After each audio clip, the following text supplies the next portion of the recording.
Drama serial सारा आपी जिसमें नरमीन को उसके घर छोड़ने के बाद नरमीन तो उदास है, लेकिन वहाँ अदनान भी उसकी कमी को बहुत ज़्यादा महसूस करता है। लेकिन उस्मान हमना के कहने पर उसको घर छोड़कर नहीं आता, बल्कि सारा आपी को जेलस फील करवाने के लिए वो लॉन में बारिश को एंजॉय करते हैं। जब सारा आपी ये सारा मंजर अपनी आंखों से देखती हैं तो उन्हें बहुत बुरा लगता है और वो गुस्से में नीचे आती हैं। जबकि यही मंजर जब हमना देखती है तो वो अपने शोहर से कहती है कि आपको नहीं लगता ये सब कुछ गलत कर रहे हैं, ये तमाशा करने की क्या ज़रूरत है। आप ही ने इन लोगों को घर जाने का कहा है, ये सब कुछ करके ये लोग क्या शो करना चाहते हैं।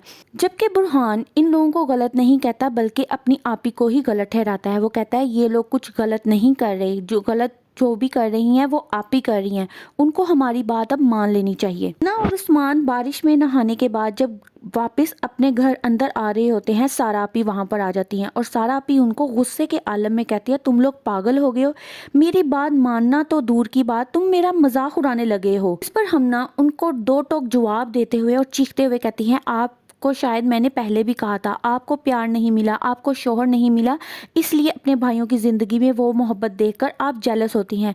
जिस पर सारा आपी उसको कहती हैं तुम अपनी बकवास बंद करो। जबकि साथ ही उस्मान उसकी साइड लेते हुए कहता है ये बिल्कुल सही कह रही है, आपने हमने पालने के लिए अपनी मोहब्बत कुर्बान कर दी, लेकिन अब आप चाहती हैं कि हमें भी अपनी ज़िंदगी में मोहब्बत ना मिले।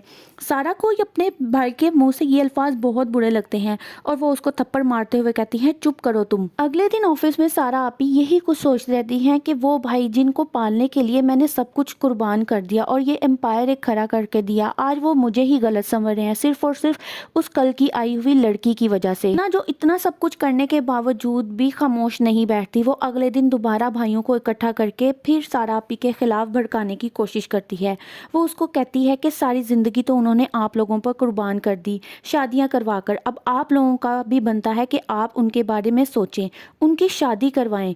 हमना की ये बातें सुनकर कोई भी रिएक्ट नहीं करता, बल्कि सब ये समझ रहे हैं कि हमना अब जो कुछ भी कह रही है वो सही कह रही है। वो मजीद ये भी कहती है वो क्यों है इस घर में, क्या सारी ज़िंदगी वो इस घर में रह के हमारी मैरिड लाइफ को कंट्रोल करती रहेंगी। जो एक बहुत ही अक्लमंद लड़की है, वो अपने शोहर का भी साथ नहीं देती, बल्कि उनको भी समझाती है कि आप जो कुछ भी कर रहे हैं वो सब कुछ गलत है।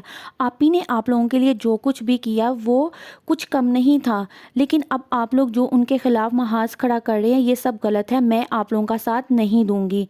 वहीं नरमीन अपने घर में मौजूद रोती रहती है, क्योंकि वो अब अदनान से दूर है और अदनान भी उसको याद करते हुए रोता है, लेकिन वो अपनी आपी के मुखालिफ नहीं जानता और वो ये भी चाहता है कि वो अब अमना और उस्मान का साथ नहीं देगा, क्योंकि वो अपने भाई बुरहान से कह देता है कि जो महाज आप लोग खड़ा कर रहे हो मैं इसमें आप लोगों का साथ नहीं दूंगा, क्योंकि ये महाज तो एक दिन ख़त्म हो जाएगा, लेकिन इससे हमारे दिनों में जो तलखियाँ आ जाएंगी वो कभी भी ख़त्म नहीं होंगी। क्या इस बार भी सब भाई हमना का ही साथ देंगे और अपनी आपी के खिलाफ खड़े हो जाएंगे? अपनी राय का इज़हार कमेंट सेक्शन में ज़रूर करें। मज़ीद इस तरह की मालूमात जानने के लिए वीडियो को लाइक करें, चैनल को सब्सक्राइब करें।